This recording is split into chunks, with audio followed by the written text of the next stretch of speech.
Woj broke massive news. Monty has been fired from the Detroit Pistons. Now, this comes after he leaves the Phoenix Suns to a deal that makes him the highest paid coach in the history of the NBA. The Detroit Pistons wanted to turn everything around. We would like to be good again. They stink. They're worse than everybody. The stats coming out now that he was paid $5.4 million per win. And then the Boston Celtics won more games in the playoffs than the Pistons obviously did in the entire season. It's not a good thing at all for either party, seemingly, when they came together. But now he gets $65 million just to kind of go away.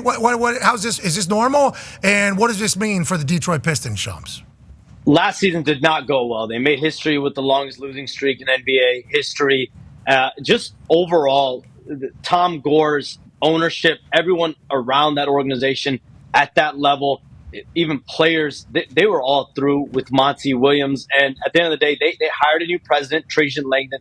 They obviously wanted him to be in contact with Monty Williams, speak and meet with Monty Williams. And that's what they've been doing for the last 2 weeks. But one thing to note, guys, is Tom Gore's told Trajan Langdon the moment he took over as president that he has full autonomy to make any changes he wants and also to eat whatever salary he wants to eat. Everyone knew exactly what that meant. That meant that you can eat the final $67 million left on Monty Williams' massive contract. And that contract was up to $100 million.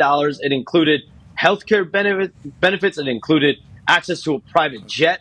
His wife was diagnosed with cancer. And that's why Monty Williams did not want to take this head coaching job, last season. But the Pistons kept offering more and more money. And once it got to that amount, $70+ million on a 6-year deal, up to $100 million overall, Monty Williams could not say no. He didn't say no. He took the deal, and now he's going to walk away on Juneteenth, on this June 19 day, with a boatload of money for the next 5 years. They fired him on Juneteenth. What was that? Wow. Classic Pistons. Wow. Come on. Is that what you were trying to say, Shams? That's what Shams. That's a hell of a $65 million on a Wednesday. Don't have to work. You can leave now. God bless America. Fire Monty Williams. Anyway, Shams, we heard what you Now were trying they to have say. to make a coaching hire, and this coaching hire will take place. What just happened? You got Tyrese Halliburton, two voices right there. I think maybe your AirPods just died. My AirPods died. Yeah. It's been a morning. Yeah, you sound sweet. I understand you're very active, but them eating all those contracts and those salaries, obviously they're trying to do whatever they can to move forward. Do they now just fall into the same category as the Lakers and Cavaliers with coaching search? Do they already have a person linked to the Pistons like Darvin Ham? Is he just now going to be the head coach of the Pistons because he's a Pistons legend and everybody thinks he kind of got the raw end of the deal with the Los Angeles Lakers? Do we have any of those where we're sitting at right now, just a few hours removed? The Lakers and Cavs have been way more progressed in their coaching searches than the Pistons have been. I think the Pistons are looking at, over the next 2 to 3 weeks, they want to have a coach in place before Summer League. Summer League starts on July 12th. So having someone in, they're not really as concerned about the draft next week and free agency. They're more concerned about going through a process. One coaching candidate that is at the top of their list is James Borrego, but he is gaining traction in Cleveland to potentially be the Cavs head coach, I'm told. So if James Borrego does come off the board with the Cavs, then if you're Detroit, you're looking at more younger head coaching candidates. Sean Sweeney is a name to keep an eye on. He's the Mavericks lead assistant coach right now. Obviously, they made it to the NBA Finals. Johnny Bryant, an assistant right now with the Knicks. His name is going to be prevalent in this search process. Chris Quinn, he's an assistant in Miami. Obviously, a longtime NBA player as well. So I would expect them to be kind of at the tail end of the Lakers, who we've been saying have been focused on J.J. Redick for the last few weeks. Now, how quick does that move?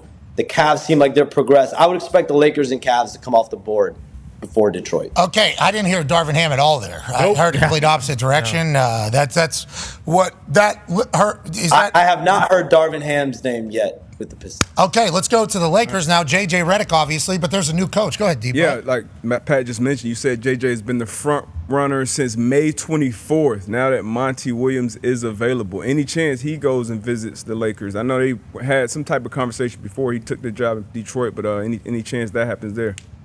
Yeah, Monty Williams was in play strongly in 2019 when they hired Frank Vogel. And by the way, Frank Vogel gets fired this year. Adrian Griffin got fired. I mean, all these coaches that are getting fired, we're noticing a quick trigger of coaches. Monty Williams got fired in back-to-back summers. It's just a crazy stat. But Monty Williams was definitely in play with the Lakers in 2019. They went and hired Frank Vogel. It was really down to Ty Lue. They missed out on Ty Lue. They missed out on Monty Williams. Then they go hire Frank Vogel. So, I mean, there's been interest there in the past. I have not heard. Obviously, this just happened with Monty Williams. There's been rumblings that this was possible because of the fact that Trajan Langdon got the autonomy to eat whatever money he needs to for Monty Williams. It's $65 million.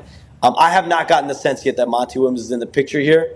But, I mean, listen, he is a two-time Coach of the Year. Listen, if I'm getting $65 million, I mean, there's a chance. Yeah. Posted. You know? Not doing anything. Yeah. Been through a lot, too. Yeah. Yeah. Especially, wife With his has wife. cancer. I mean, that is obviously a lot going on. Pop by a desk, maybe do some pregame stuff, when the playoffs happen. Man. Yes. $65 million is so much money. And he had to live in Detroit, so bet. it's even more like, hey, I need a break. What do you mean? What are you talking about? You know exactly what I mean. Take it easy. I heard a lot of people saying that. Exactly what I We were mean. just in Detroit for the draft. Exactly. Biggest draft of all time. You know what might have happened? It's a Actually, you beautiful might have mind. saw that Detroit sign and be like, "All right, that's it. I'm done with this place. Please fire me. Just let me out of here, please." No, along the highway there. Yeah, the yeah. D-E-T-R-O-I-T. You probably Hollywood saw sign? that. And he's like, "I gotta coach." A Yeah, team but that still doesn't is from miss it." Detroit. Everybody knows. Hey, look, I'm a Exactly. Skilla baby guy. I'm just saying, Monty might Those have California looked around. taxes don't play, though. Those taxes out there in LA don't play. But Well, like, you want to get into politics, Shams. I mean, geez geez Louise. You do. Shams, you do.